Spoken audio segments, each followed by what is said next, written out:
Research shows, that there are evolutionary benefits of being a specialist. So this is the sword-billed hummingbird. So these guys have spent generations becoming the best at the world at what they do. And what they can do is, because of the long beak that they've evolved into having, they can access the nectar right at the bottom of one particular flower. And because of this, they've got a huge advantage over all the other birds that can't access this nectar. So they are specialists in this field and they're the best, and it benefits them. But what happens when that flower disappears? Or what happens when another animal comes in and just eats the flower whole, and then all of a sudden you've got a very specific solution to a problem that doesn't exist anymore? Specialists tend to be very, very, very good at one singular thing, but if the thing they are good at gets wiped out, then in the animal kingdom, they tend to die off pretty quickly. And this is a great quote from Charles Darwin.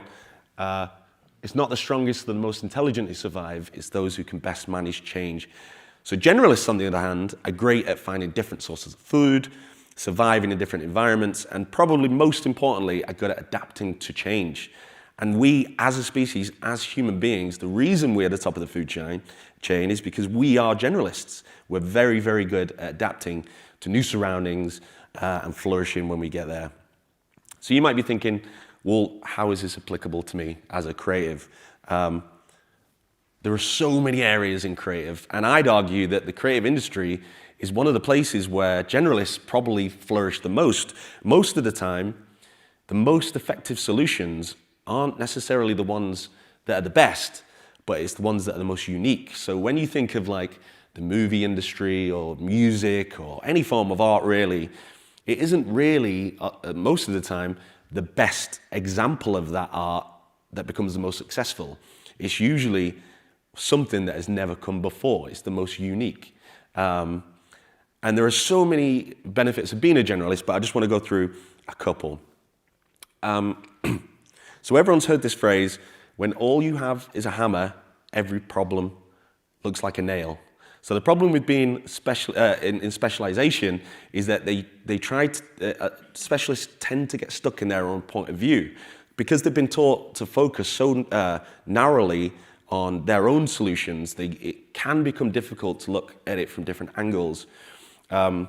We used to have some really, really great video creative directors at the New York Times, but every time you went to them with a challenge, their solution would always be a video, because that's what they know, and rightly so, that's what they hide for.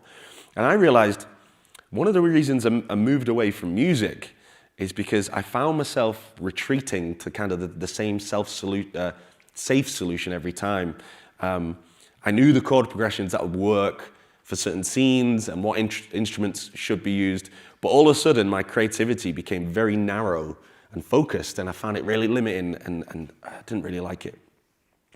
Technology is obviously advancing at a crazy pace, and people like to talk about AI coming around and it's going to steal everyone's jobs, and we're all going to have to serve the robots and everything else. But it also brings the opportunity of creating new opportunities and new industries and professions that didn't exist before. So if we as creatives can react quickly to those changes, the changes become opportunities instead of threats.